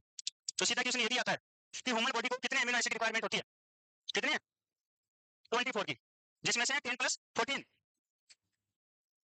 ये लिख लो मेज ट्रिप्टोफैन की कमी होती है, और इससे क्या बनती है नियासिन बनती है, नियासिन अगर आ गई तो विटामिन B3 की कमी, जिससे कौन सा रोग होता है पेलेग्रा, जिसमें 40 आता है, डर्मेटाइटिस, डिमेंशिया, डायरिया, और अगर नहीं ट्रीट किया टाइम पे तो क्या हो जाती है डेथ, ठीक है। और केसले नेकलेस, हार बन जाता हार पेशेंट को, जैसे किसी ने हार पहना दिया, केसले नेकलेस होता है ना इसमें डर्मेटाइटिस में, ठीक है। तो ये आगे पढ़ लेंगे, इंपॉर्टेंट है इसलिए मैं भी बोल रहा हूँ एक बार कि आपको ऐसा नहीं लगे कि ये वर्ड सुना नहीं था, फर्स्ट टाइम सुन रहा हूँ, इंपॉर्टेंट चीज तो ऐसे होना चाहिए ना, हाँ इसलिए इंपॉर्टेंट इसलिए बोल रहा हूँ, ठीक है। नेक्स्ट लिखो, लिख लिया होगा शायद, तो इसमें ये सभी किसमें आते हैं partial complete second class protein में, ठीक है। नेक्स्ट अब आते हैं अपने इनकम्प्लीट, नाम से ही पता चल रहा है जिसमें पूरे एमिनो एसिड नहीं पाए जाते, ठीक है। Incapable for very very important, ये सीधा एमसीक्यू आता है भाई, देखो एमसीक्यू क्या आता है, प्रोटीन का मेन फंक्शन बॉडी में क्या होता है, ग्रोथ एंड मेंटेनेंस, पता है ना सबको, ग्रोथ एंड मेंटेनेंस, मेंटेनेंस का मींस होता है रिपेयर, गाड़ी के टाइम टू टाइम सर्विस कराते हो, मेंटेनेंस करवाते हो, उसका रिपेयर करवाते हो, दोबारा तो नहीं बनने से रही, ठीक है। तो उसी प्रकार से अपनी बॉडी का भी मेंटेनेंस और रिपेयर मेनली किसके द्वारा होता है, प्रोटीन के द्वारा होता है, और इसके अलावा क्या होती है ग्रोथ भी होती है, ठीक है। क्वेश्चन क्या आता है, कंप्लीट प्रोटीन या जो फर्स्ट क्लास प्रोटीन है उससे ग्रोथ भी होती है और मेंटेनेंस और रिपेयर भी होता है, ठीक है। पार्शियली कंप्लीट प्रोटीन है उससे क्या होता है, उसे ग्रोथ तो होती है लेकिन मेंटेनेंस थोड़ा बहुत इंटरप्टेड होता है, थोड़ा बहुत क्या होता है कम होता है, कंप्लीट नहीं होता, बट जिसके अंदर इनकम्प्लीट प्रोटीन का यूज कर रहे हैं और इसकी कमी बिल्कुल भी क्या है ये लेना डाइट में, तो उस पेशेंट में ग्रोथ और मेंटेनेंस रिपेयर दोनों की क्या डिफिशियंसी या इनकेपेबल या कमी देखने को मिल सकती है। तो ये भी क्वेश्चन सीधा पूछा जा चुका है, ठीक है, ये थोड़ा डिफरेंस आपको बताना चाहिए। यानी पार्शियली कंप्लीट वाले में थोड़ा याद रखना ग्रोथ हो जाएगी उसमें भी, ठीक है ना, क्वेश्चन यही आया हुआ है, क्योंकि इनकम्प्लीट में तो आपको पता है ग्रोथ रिपेयर का काम है तो नहीं हो पाएगा, कंप्लीट में हो जाएगा पूरी है तो क्या दिक्कत है, लेकिन पार्शियली वाले में फिर क्या होती है ग्रोथ होती है उसमें, ये नहीं कि बिल्कुल बंद हो जाएगी, ठीक है। तो ये थोड़ा ध्यान रखना मैंने आपको इसीलिए बता दिया। एग्जाम्पल लिखो, इसका जिलेटिन होता है सबसे बेस्ट जिसमें 3 एसेंशियल एमिनो एसिड की कमी होती है और ये केवल और केवल एनिमल में पाया जाता है, यानी किससे बनता है कोलेजन फाइबर से। और नेक्स्ट जो जीन वाला है ना वो भी इनकम्प्लीट में आता है जो कोल में प्रेजेंट है, तो ये लिख लो एक बार। एनिमल प्रोटीन जिसमें मेनली आ जाएगा अपने एक 96% होता है, मिल्क का 90% होता है, मीट का 74 होता है और फिश का 80% होता है, क्या होता है एनपीयू। एनपीयू लिख लो भाई, net protein utilisation, net protein utilisation.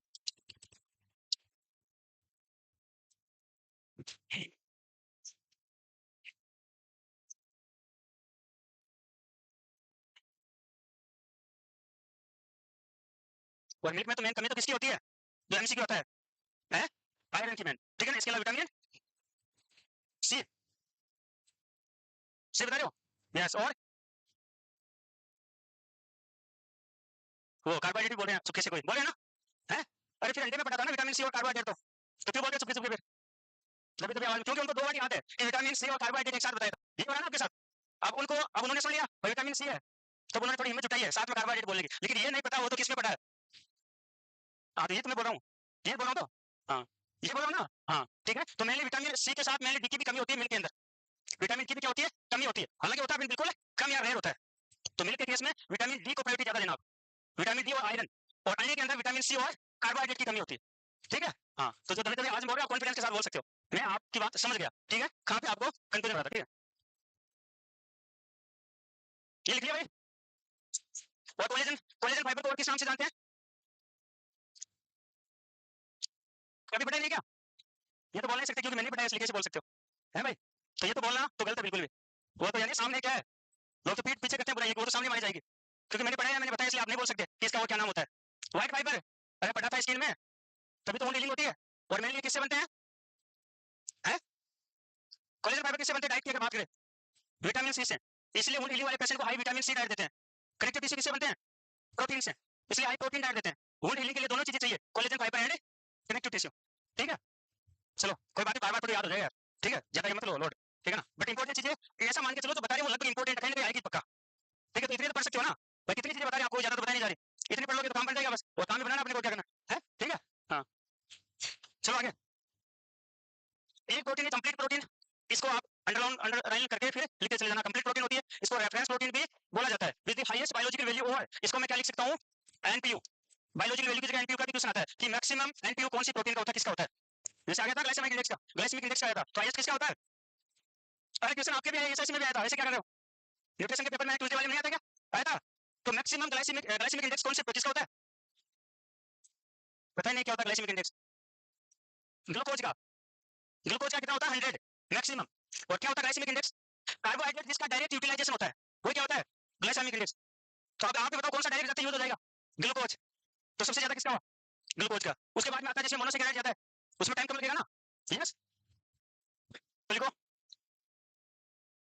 Biological value percentage of protein nitrogen that is absorbed and available for use by body for growth, ठीक है, जितना ज्यादा एब्सॉर्ब होता है वो उतना ही उसका क्या यूटिलाइजेशन माना जाएगा, ठीक है, और उतनी क्या होती है इसकी हाई वैल्यू आएगी, ठीक है। लिख लो भाई फटाफट, लिखो।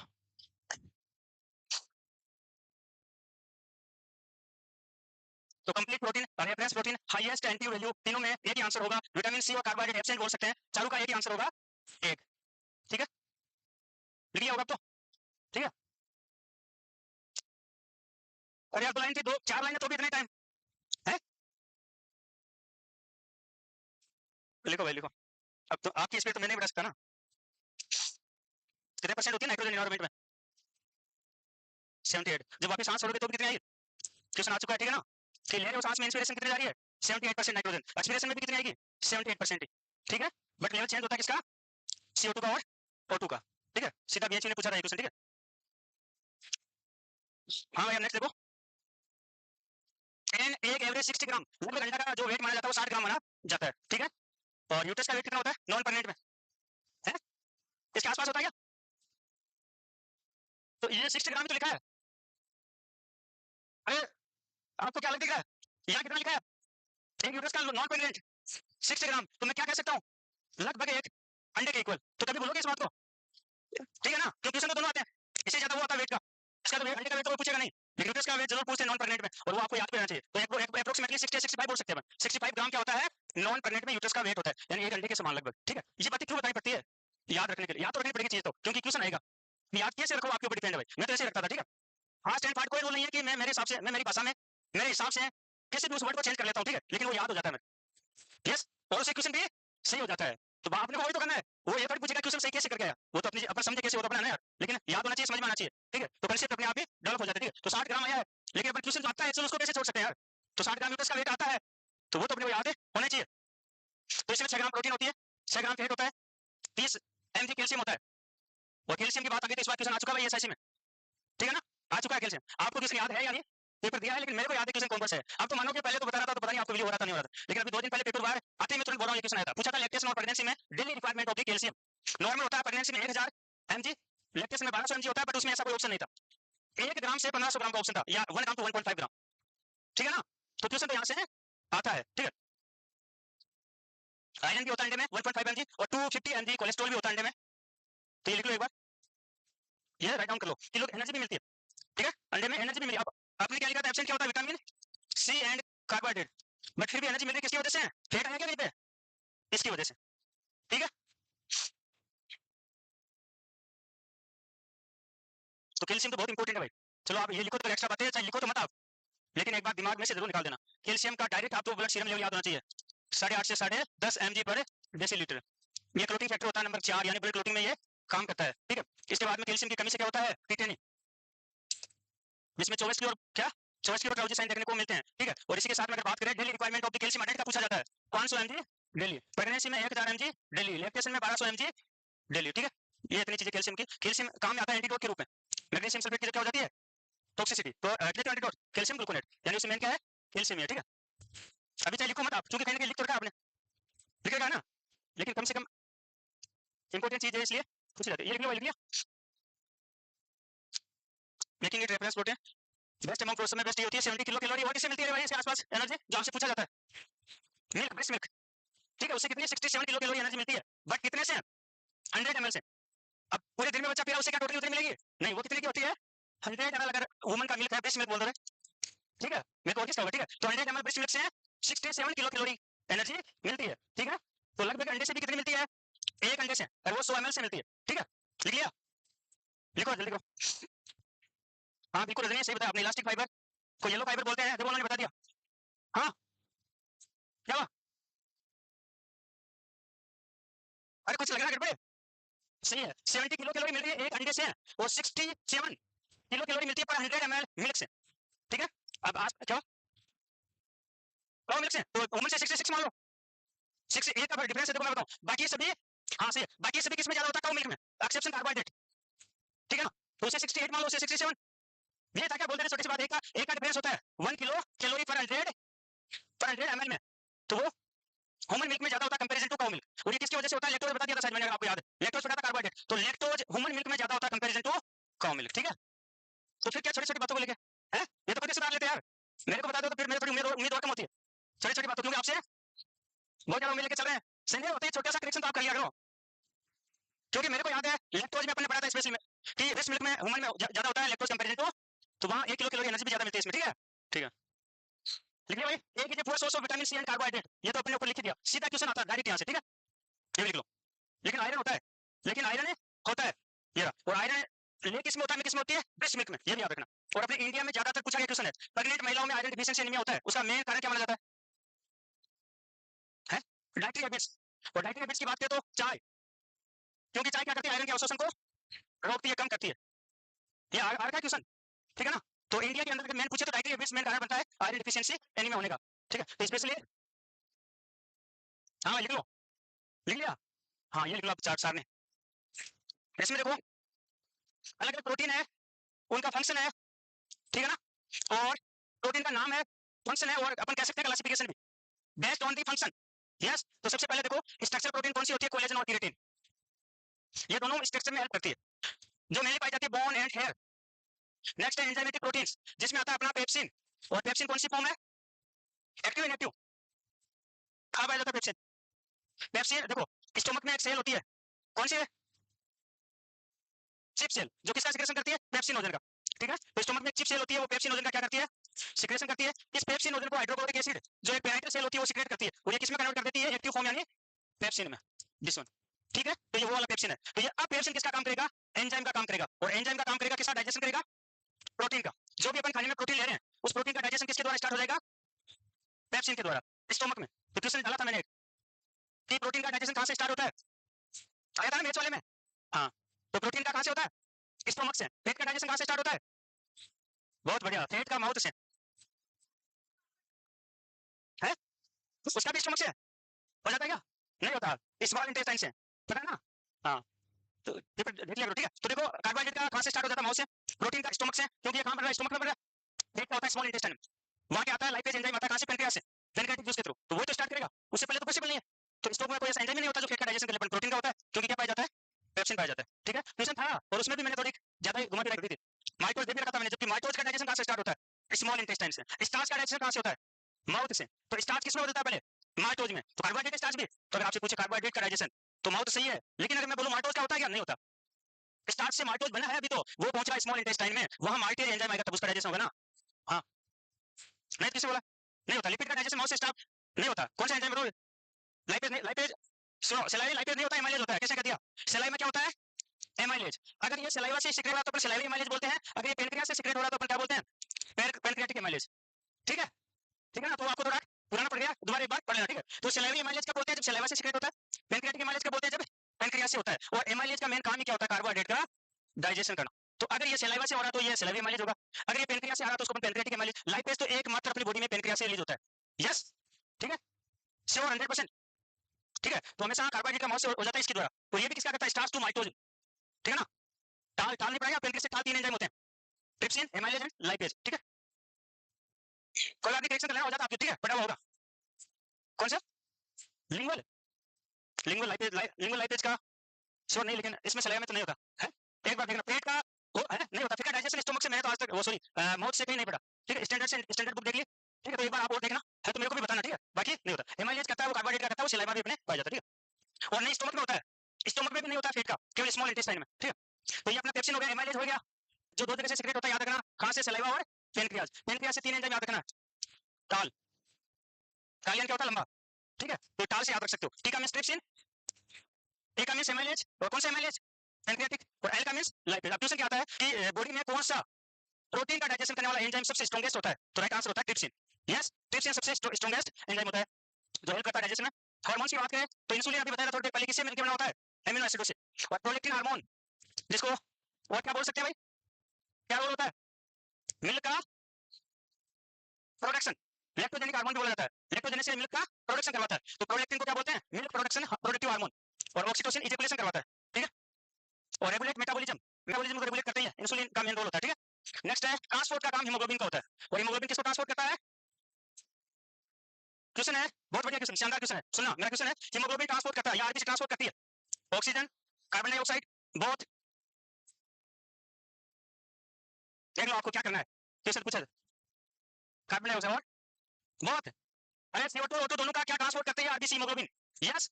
तो ये क्वेश्चन आ चुका है। ज्यादातर ऑक्सीजन करते हैं, CO2 की तरफ सोचते नहीं ना, ज्यादा ऑक्सीजन करके ऑक्सीजन को करते ही नहीं, 70 कितना % ऑक्सीजन को ये करता है, यस, ठीक है। और CO2 का बचा कुचा पार्ट है वो इसके द्वारा क्या होता है? कैरी होता है। तो ध्यान रखना, ट्रांसपोर्टेशन का काम मेनली होता है हीमोग्लोबिन का। रिसेप्टर की अगर बात करें अपन, तो हार्मोन रिसेप्टर का तो काम करते ही है, ठीक है, जैसे इंसुलिन रिसेप्टर लिवर सेल्स में पाए जाते हैं, ठीक है। नेक्स्ट इम्यूनिटी का, ये व्हाइट ग्लोबिन तो है भाई, इम्यूनोग्लोबिन होना चाहिए ना, अच्छा उसी की एक कैटेगरी हो जाएगी, ठीक है, एक अगेंस्ट एंटीजन। तो इसमें आप लिख लो इम्यूनोग्लोबिन, लिख लो बेस्ट यहाँ पे, ठीक है, इम्यूनोग्लोबुलिन्स, जो किसका काम करती है? इम्यूनिटी प्रोवाइड करने का काम करती है। Contractile protein very important, actin और मायोसिन, जो अपनी कहां पे पाई जाती है? मसल्स में। मसल्स का एकमात्र कैरेक्टरिस्टिक्स होता है रिलैक्स एंड कॉन्ट्रैक्शन, मसल्स का तो होता है, तो वो किसके ऊपर डिपेंड करता है? एक्टिन और मायोसिन। अब इसका क्वेश्चन ये नहीं आता, इसका भी क्वेश्चन आता है, ये सही का फेवरेट क्वेश्चन, अभी थोड़ा पैटर्न चेंज हो गया, वरना एनाटॉमी फिजियोलॉजी बेस्ट क्वेश्चन आते थे पहले। तो इनमें से थिक प्रोटीन कौन सी होती है या डार्क प्रोटीन कौन सी होती है? मायोसिन, एम से मोटा याद रखा गया मेरा, अरे अभी नहीं 9th या 10th में अपने कुछ आ जाता था साइंस में, छोटा सा पार्ट आता था 18 मायोसिन का वहां पे, ठीक है। लेकिन मैंने उस टाइम में कोई मेरे हिसाब से याद रखा था कि मायोसिन पढ़ते थे, उसमें हिंदी में मायोसिन लिखा हुआ आता था, ठीक है। अब तो इंग्लिश में आ रहा है, तो मायोसिन यानी मोटा, तो पूछा ये जाता है कि जिसके ठीक डार्क लाइंस होती है वो कौन सी प्रोटीन होती है, मायोसिन। बच गई वो कौन सी होती है, एक्टिन। ठीक है, तो मायोसिन हमेशा डार्क और ठीक होती है मसल की कंपैरिजन टू एक्टिन, जो मसल कॉन्ट्रैक्शन का काम करती है। बफर क्या काम करता है, प्लाज्मा प्रोटीन सेंस हीमोग्लोबिन। यानी बफर ब्लड कैसा सॉल्यूशन है, buffer solution in the sense पर पीएच हमेशा नॉर्मल रेंज में बना के रखता है। ठीक है, स्टोरेज का काम करता है, ये भी देखा था, फेरिटिन यानी आयरन का स्टोरेज करवाती है। और ब्लड क्लॉटिंग में फाइब्रिनोजन प्लाज्मा प्रोटीन जो, ठीक है। तो ये based on the function, based on the function, function के बेसिस के ऊपर क्लासिफिकेशन हो गया, स्ट्रक्चर के बेसिस के ऊपर हो गया, और कंप्लीट इनकम्प्लीट क्वालिटी के बेसिस के ऊपर हो गया। ठीक है, तो लिखिए होगा सभी ने, हाँ साहब ने तो फास्ट लिखिए। और तो ये बनती कहाँ है सर, बताया तो था, ये प्लाज्मा प्रोटीन ही तो है, तो कहाँ बनेगी, लीवर में। तो इतना क्या सोच रहे हो। Next, food source of dietary protein, ये भी लिख लो। तो अप्रोक्सीमेटली 30%, अप्रोक्सीमेटली अपन लिख सकते हैं 40 और 30%। ठीक है, इससे मिलता है अंडे से, और सबसे ज्यादा 43% इसका एक्यूरेट लिखना आप, 43% किससे, सोयाबीन से। बाकी सीरियल और मिलेट से, तो मिलेट क्या होता है, अरे क्वेश्चन आ चुका है ना मिलेट का। पिछली बार क्या था, फॉरेन से प्राइम मिनिस्टर जी ने बोला कि दिल्ली में बाजरे की रोटी खिलवाई थी, पता नहीं आपको प्रोग्राम, और एक ग्रेन्स क्या, अरे क्वेश्चन तो आ गया था राजस्थान सीजन का, पता कौन सा था पिछला, नहीं पता किसी को, देखा देखा पोस्टर पे नहीं देखा, मिलेट यानी बाजरा होता है, क्या होता है बाजरा, तो आया था ना मोटे अनाज का वो मतलब करने के लिए, पब्लिसिटी एक प्रकार का बोल सकते थे। तो प्रोग्राम हुआ था ना अपने दिल्ली के अंदर, मेनली फॉरेन से आए थे गेस्ट, तो स्पेशल वहाँ रिकमेंडेशन था, राजस्थान से बंदे जाके उन्होंने वहाँ पे बाजरे की रोटी वगैरह, सांगरी की सब्जी वगैरह। ठीक है, तो उस टाइम एप्लीकेशन आ गया था, यहाँ को एग्जाम था नर्सिंग का, उसके बाद में कि कौन से ईयर को उसके रूप में सेलिब्रेट किया गया। तो मिलेट्स यानी बाजरा क्या होता है, और मिलेट्स की बेस्ट सोर्स ये भी आ चुका है। मिलेट्स में क्या अच्छे अच्छे कैल्शियम, आयरन, पोटेशियम, इनमें से क्या अच्छा क्या होता है, कैल्शियम। किस कलर का होता है बाजरा, थोड़ा बहुत अगर कलर पूछो तो व्हाइट से थोड़ा डार्क होता है भाई, अगर उसके आटे की बात करो, व्हाइट बिल्कुल क्यों, जितना व्हाइट थोड़ी होता है, थोड़ा डार्क होता है ना। और डार्क व्हाइट आ गया तो आपको क्या चाहिए, क्या होना चाहिए, आयरन। इतना क्या सोच रहे हो, अरे गहरे काली पत्ती की सब्जियों में सबसे ज्यादा आयरन होता है, तो काला व्हाइट आ जाए यानी आयरन होता है उसमें, इसमें क्या बात है। यस, तो मिलेट्स जेगरी यानी गुड़, दोनों बेस्ट सोर्स होते हैं आयरन के। ठीक है, तो ये तो आपको आना चाहिए, मिलेट्स में आयरन खूब सारा अच्छा होता है, लेकिन गड़बड़ हो जाती है, कब्जी कर देता है, कॉन्स्टिपेशन हो जाता है बंदे के। हेलो, ठीक है ना। बाकी बेस्ट सोर्स क्या है, हर कोई बचा नहीं पाता, ठीक है ना। हाँ, तो बाकी तो मिलेट्स यानी होता है बाजरा, बाकी सीरियल्स में आपका व्हीट आ जाता है, राइस आ जाता है, ये सब इसमें आ जाते हैं। ठीक है, तो एक तो जेगरी, जेगरी यानी गुड़ होता है, तो जेगरी का भी पूछा जाता है, तो best source of the iron में आता है जेगरी। बाकी स्पेस तो है, वो काली पत्ती की सब्जी, हरी पत्ती की नहीं होती, कैसी पत्ती होती है पालक की, काली गहरी काली पत्ती, या गहरी, या तो काली बोलो या गहरी हरी बोलो, लेकिन बिल्कुल हरी से काम नहीं जमेगा। ठीक है, तो ये आप डिफरेंशिएट कर सकते हो कि किसमें क्या होना चाहिए, है। अब अंदर तो नहीं घुस सकते आप, फिजिकली तो पता लगा सकते हो ना, है, थोड़ा बहुत आगे लगा सकते हो, अंदर तो घुस के नहीं देख सकते आप बाजरे में क्या है पालक, लेकिन ये तो बढ़ता है, तो ये बढ़ेगा, तो ये बेसिक चीज आप लिख लिया भाई। तो protein deficiency disorder very important, protein energy malnutrition, क्या, हाँ कौन कौन प्रोटीन एनर्जी माल न्यूट्रिशन बोल रहा हूं मैं, केवल एक नहीं बोल रहा। ठीक है, तो सब इंपॉर्टेंट भाई। तो classification of the PM protein energy mall nutrition, protein energy mall nutrition is classified on the, किसके बेसिस के, बेसिस ऑन दी, अच्छा पहले पहले देखते लेते हैं क्या होते हैं। तो प्रोटीन एनर्जी माल न्यूट्रिशन अपन तीन टाइप के पढ़ते हैं, एक तो क्वासियर कोर, मेरास्मस, और तीसरा दोनों क्वासियर कोर, मेरास्मस। ठीक है, तो पहला क्वेश्चन तो बेसिक यही आता है कि केवल प्रोटीन की कमी से कौन सा डिसऑर्डर होता है, only protein deficiency, kwashiorkor, yes, तो ओनली प्रोटीन डिफिशियंसी।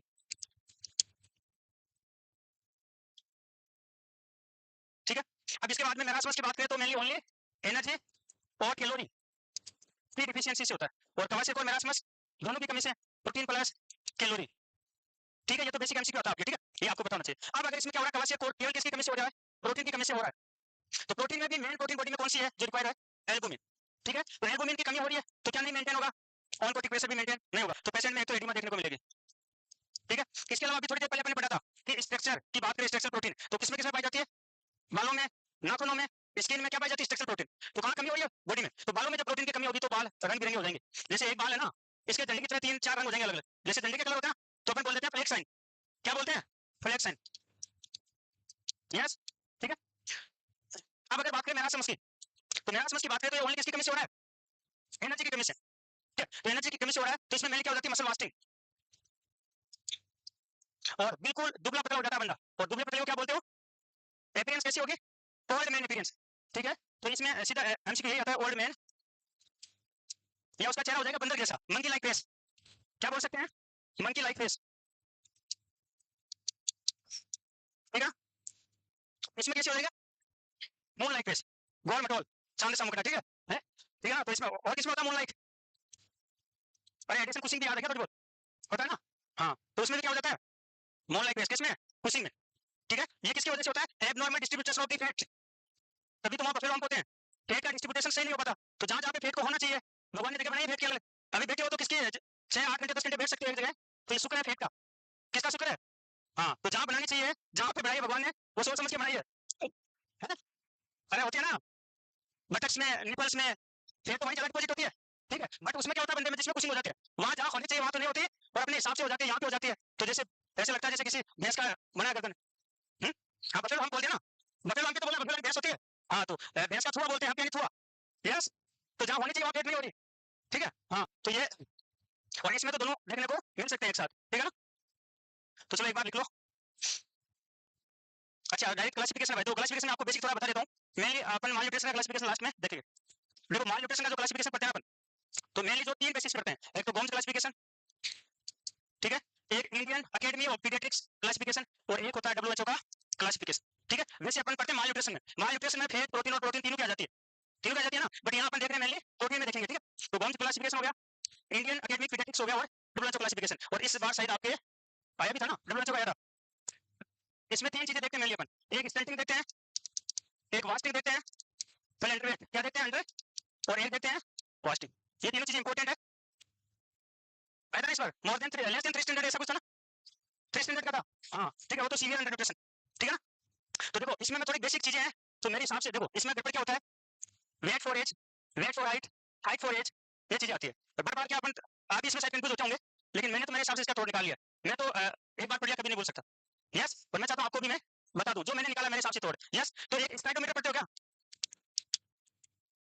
स्टाइडोमीटर क्या होता है, हाइट मेजरमेंट का, यस। स्टाइड अगर आप गए हो कभी ओपीडी में, ठीक है, ओपीडी में गए हो स्पेशली, तो आपको एक तो रेज मशीन होती है वहाँ पे, बड़े हॉस्पिटल की बात कर रहा हूँ, आप पता है जाके तो यहाँ पे दिल्ली में जो क्लिनिक वहाँ जाके आगे होंगे, मेरे को थोड़ी पता है, सही नहीं है। बड़े हॉस्पिटल में गए हो तो ओपीडी में मेन फिजिकल एग्जामिनेशन वगैरह सब कुछ होता है ना, तो वहाँ वेट मशीन होती है, एक ऐसे दीवार के पास में खड़ी होता है लंबा सा मीटर टाइप, वो क्या होता है, स्टाइडोमीटर होता है, ठीक है। हाइट मेजर करने का और लेंथ मेजर करने का इंटेंटो, ये भी ध्यान रखना, क्वेश्चन आता है सीधा। हाइट मेजर का स्टाइड होता है, लेंथ मेजर का, लेंथ तो सो के नापते हैं ना, लंबाई, हाइट खड़े होके। तो 1 साल का बच्चा सो सकता है क्या, सही खड़ा थोड़ी हो सकता, नहीं हो सकता। तो उसके लिए अपन हाइट मेजर करते हैं, और 1 साल के बच्चे को इन्फेंट बोलते हैं। तो क्वेश्चन यही आता है कि किसी इन्फेंट की आपको मेजर करनी है, तो किसके उसको इन्फेंटोमीटर, इसलिए अपने बोला इन्फेंटोमीटर, उसकी लेंथ मेजर करनी है आपको, सुला की मेजर करनी है। बट अगर अब इस टाइम आपकी चेक करें तो आपकी हाइट चेक करेंगे, और हाइट के बोलते हैं स्टाइडोमीटर, यस। ये बेसिक चीज है, लेकिन क्वेश्चन आता है और गलत भी होता है। तो स्टाइडोमीटर यहाँ पे क्या है, स्टंटिंग आ रहा है, तो अगर ये थोड़ा सा अपन आइडिया मैच कर लेते तो अपना काम बन जाता है, क्लियर हो जाता है मामला, ठीक है। तो स्टाइडोमीटर यानी स्टंटिंग है, यानी संबंधित तो किससे है, हाइट से है। तो इसमें height for age, height for, ठीक है, बन गया एक। तो अब अंडर वेट, इसमें तो वर्ड क्या है, तो weight for age, weight for, yes. Wasting में क्या होता है, देखो अरे जोर में डालो, मैं कह रहा हूँ मेरे सामने दिमाग पे जोर में डाला करो, बिल्कुल आप है ना, बिल्कुल रिलैक्स होकर वो चीज पढ़ोगे तो याद हो जाएगी, दोबारा नहीं पढ़नी चाहिए हिसाब से, तो ठीक है। अब देखो हर चीज 2 2 बार आएगी, उससे ज्यादा कोई भी किसी को भी नहीं लेना है। तो ये तो क्लियर हो गया आपके, हाइट है, ठीक है, तो हाइट फॉर एज, ये भी क्लियर हो गया, वेट फॉर एज। अब मैंने क्या बोला, हर चीज 2 बार आएगी, तीसरी बार कोई भी नहीं आएगी, एज भी है 2 बार आएगी, हाइट है तो भी 2 बार आएगी, वेट है तो भी, हाँ। तो यहाँ पे एज 2 बार आ गई ना, तो ये तो हटा दो ऑप्शन सी, तीसरे के लिए। तो क्या बचा है, height for, sorry weight for height, बस क्लियर मामला, और क्या चाहिए, ठीक है। तो ये तो कभी आपका गलत नहीं होना चाहिए, अगर इस हिसाब से याद रखोगे, ठीक है,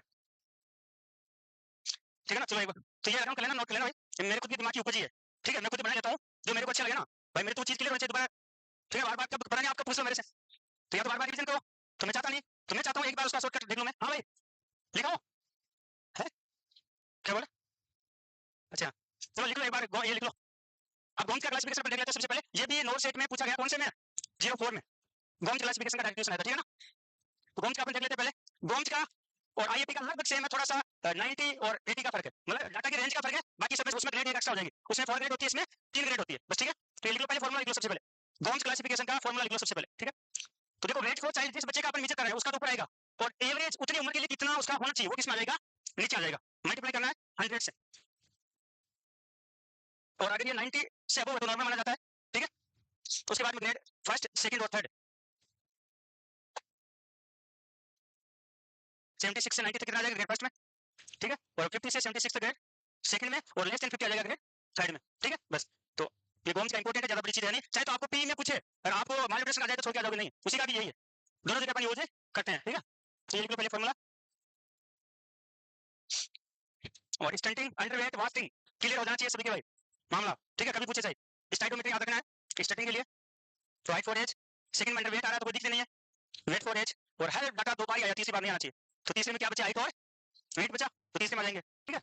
बाकी रटोगे तो मामला बैठेगा नहीं, क्योंकि 5 दिन बाद में वापस साफ हो जाता है। कितनी बार रटोगे, ठीक है, या बार बार रिवीजन करना पड़ेगा।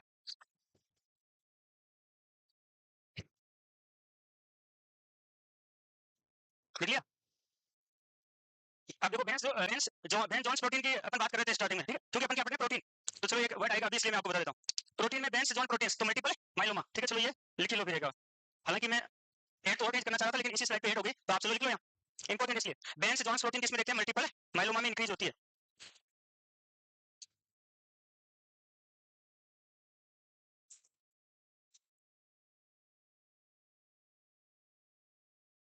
इसको जो भी हाँ अंडरलाइन या जो भी आप बॉक्स में डाल रहे हो कर लेना कुछ, क्योंकि यहाँ से आता है बेंस जॉन प्रोटीन का। कहीं के हाथ में पीले नीले कलर भी दिखाई दे रहे हैं, बहुत बढ़िया, ठीक है, तो उसे कर लेना आप, है कहीं पड़ोसी का भी यूज ले, चलो जैसे भी हो, लेकिन उसको मार कर लेना, ठीक है। फिर जरूरी है पता चले पड़ोसी पढ़े नहीं, तो कम से कम वो ये तो कह ना कि उसका सिलेक्शन हुआ था, उसने मेरा ही पेन यूज लिया था, ठीक है। हाँ, तो कभी ये नहीं कहना अपने को इसलिए पड़ोसी भी सुन ले, पढ़े हमेशा, कभी एग्जाम्पल नहीं बन जाए कि देते ना अपने रेफरेंस, है यार वो उसका सिलेक्शन हुआ ना, वो मेरा रूममेट ही था, वो मेरा क्लासमेट ही था, तो कोशिश करनी अपन एग्जाम्पल बने, है सुनते हो ना। हाँ, तो अपने ताली अपने लिए बननी चाहिए, नहीं कि अपने को ताली बनी है, ठीक है। चलो ठीक है, लिखो भाई, ये तो मजाक की बात हो रही है अभी।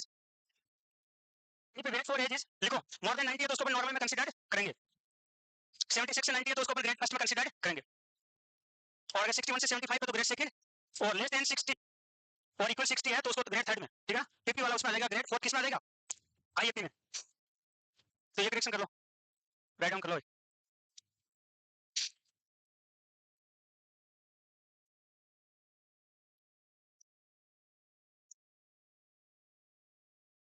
रजनी पूछ रहे हैं सर क्लोथिंग फैक्ट्री की ट्रिक बता दो, है आप भी चाहते हो क्या, है क्या हुआ भाई, बता दो कि एक दो बात में से, अरे है पूरी तो याद नहीं, पूरी क्या बता दूं, लेकिन जितनी मेरे को याद है एक बार वो, ठीक है। चेहरे पे तेरे चुनरी लाल, आज सजा के आजा, ऐसे कुछ ट्रिक अपने, ठीक है, वरना तो कल फिकर तेरी, ठीक है। चलो ये ट्रिक लिख लो, मैच कर लेना भाई, है ठीक है। तो बिल्कुल रजनी ये ट्रिक आप लिख सकते हो क्लोथिंग फैक्ट्री की, कि चेहरे पे तेरे चुनरी लाल, आज सजा के आजा, कल से होगी फिकर तेरी। अरे लिख लो आप यार, मैंने बोल दिया इतने बड़े, इतना काम नहीं कर सकते आप, थोड़ा बहुत सोच लिया करो बोलने से पहले। कई बंदे ने यार खैर से निकाली मेमोरी में से एक, है तुरंत पूछते जवाब दिया, भाई चीज नहीं मानते इसको आप। हाँ तो बिल्कुल ताली तो बड़ो मतलब, तो आप राइट डाउन कर लो, ठीक है, क्लोथिंग फैक्ट्री की है, ठीक है आपने। हाँ, चेहरे पे तेरे चुनरी लाल, आज सजा के आजा,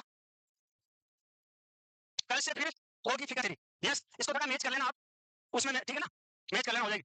तो बिल्कुल रजनी आपने पूछा तो उसका भी आप भी नोट कर लेना, ठीक है। यस लिख लिया भाई। Next, Waterlow classification on the basis of height for age, ये भी एक पीएम का क्लासिफिकेशन है प्रोटीन एनर्जी मालिब्रेशन का, इसमें फॉर्मूला लिख लो।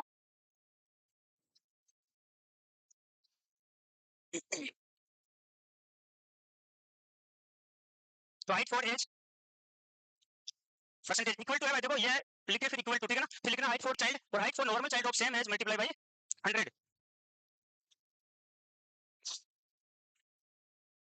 लिख लिया।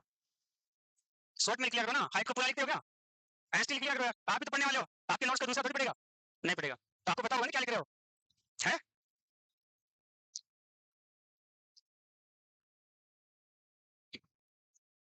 चलो लिखो फिर,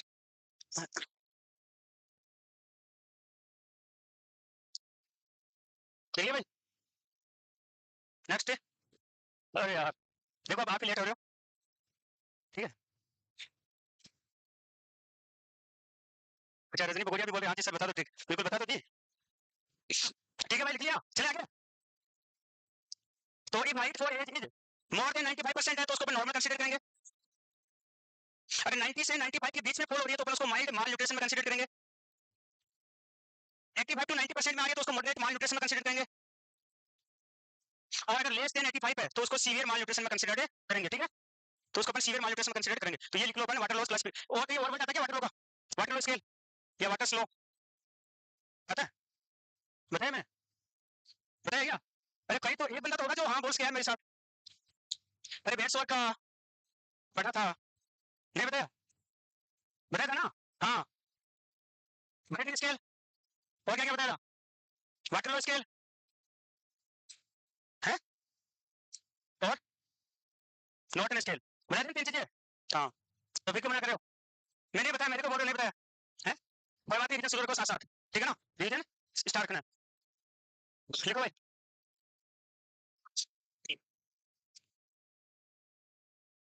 तो आज अपन ने पढ़ा है मेनली क्या, प्रोटीन, प्रोटीन का क्लासिफिकेशन, प्रोटीन के डिसऑर्डर अपन स्टार्ट किए हैं। तो उसके बाद हालांकि क्लासिक कोड मेरे समझ तीनों के रिफरेंस करके जो क्लिनिकल मैनिफेस्टेशन है वो आपको लिखवा दूंगा, ठीक है, अभी वो लिखे नहीं है, उसको कंप्लीट मत मानना, याद दिला देना अगर मैं भूल जाता हूं तो, ठीक है ना, क्योंकि वहां से क्वेश्चन आपसे पूछा जाता है, ठीक है। और ये लिख लो, इसके बाद में चलो और लिखा देते हैं, अभी तो है ना टाइम 10-15 मिनट में। ये लिख लो third classification, IAP, Indian Academy of Paediatrics, ठीक है, Indian Academy of Paediatrics on the basis of weight for age, ये भी लिख लो। इसमें अलग अलग ग्रेड होती है mainly, grade for age underweight के लिए, ठीक है। तो मोर देन 80% नॉर्मल, 71 से 80 ग्रेड फर्स्ट, 61 से 70 ग्रेड सेकंड, और 51 से 60 ग्रेड थर्ड, और लेस देन 50 आ जाएगा ग्रेड फोर्थ में, ठीक है। उसमें 60 कर लेना, आप बोले तो 50, ठीक है ना, उसमें 3 है, इसमें 4 ग्रेड है, ठीक है। पहले के नोट्स भी लिखे होंगे कुछ के, हाँ लग रहा है मेरे को भी, तभी वो बोले तुरंत लिखा हुआ है। यार आपके साथी इनकी तो सोचो कम से कम, है ना।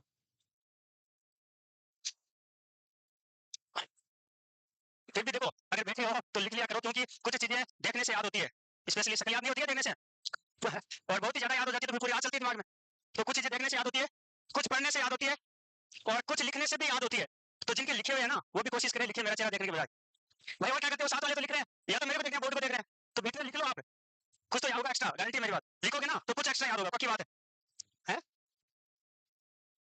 ठीक है। तो लिखे हुए वो भी लिख लिया करो ना, क्या लग रहा है, अगर बढ़िया कॉपी नहीं रखो भी लिखा जाएगा एक्स्ट्रा, उसमें लिख लिया करो, लेकिन लिख लिया करो, ठीक है।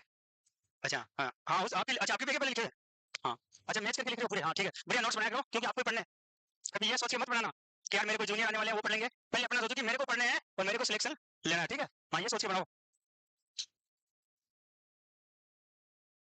तो वो भी क्या करते हैं, वो भी आप ही करते होंगे, ये 2 बंदे, एक सिलेक्टेड है, नॉन सिलेक्टेड, ठीक है, कई तो रूम तक आते ऐसे लेते हैं कि यार इस रूम में जो आता ना उसका सिलेक्शन हो गया था, तो मेरे को क्या ये रूम लेना है, कहीं उसी पेज पे सोते हैं कि यार, ठीक है, कहीं आप में से नोट्स की तो बाहर, नोट्स की तो नॉर्मल बात है ना, नोट्स या बुक्स वगैरह लेते हो ना, कि यार जैसे दो ऑप्शन मिले आपको, नहीं है क्या, 2 ऑप्शन मिले, 2 बंदे हैं, दोनों कह रहे हैं चलो बुक ले ले यार, एक बोला मेरा सिलेक्शन हो गया, मेरे काम की नहीं, दूसरा बोला मेरे को तैयारी करनी नहीं, कर माथा फोड़ी थी वो करके देख ली मैंने, तो आप किसको चूज करोगे, हैं, समझ लो खुद ही, उसी को चूज करोगे जिसका, हाँ तो नोट्स बनाते हो ना, देखो ये बातें क्यों बता रहा हूँ, एनी टाइम अगर एक ही चीज आपके दिमाग में बार बार रहेगी ना तो उसका बहुत फर्क पड़ता है, वो एनर्जी आपको अगर नहीं है तो भी आपको एनफोर्स करेगी एनर्जी, तो उस चीज को हासिल करने के लिए, ठीक है।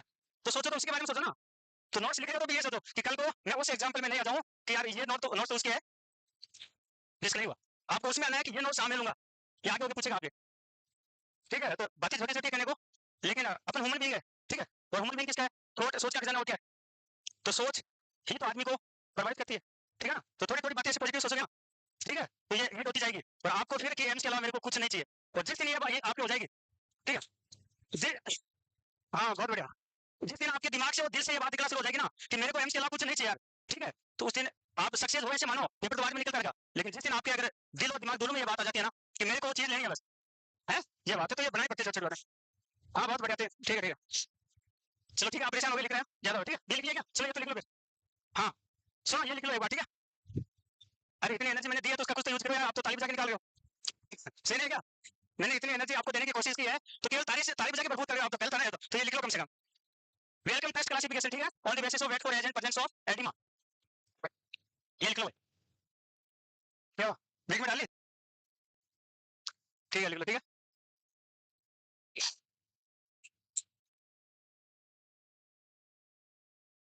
देखो रजनी को भी पता है कि मोटे अनाज को बढ़ावा देने के लिए, अच्छा चला बाजरा वाली बात, अब मैसेज आया ना, रिप्लाई लेट होता होगा, ठीक है, हाँ बस, हाँ ऐसे दाद काम को सो जाएगा बस, ठीक है, पेट भर पाई है 2 घंटे के है, चीज समझ में आ रही है सबके, आराम से बढ़िया, ठीक है, बस चीजें ये समझते जाओ और ये पढ़ते जाओ, ज्यादा आपको नहीं सोचना कि कहाँ से आती है क्या आती है, ठीक है, सब यहाँ से जो अपन पढ़ रहे हैं ना चीजें वहां से आने वाली है, क्या हो गया, क्या बोले, अच्छा ठीक है, चलो ठीक है लिख लो भाई।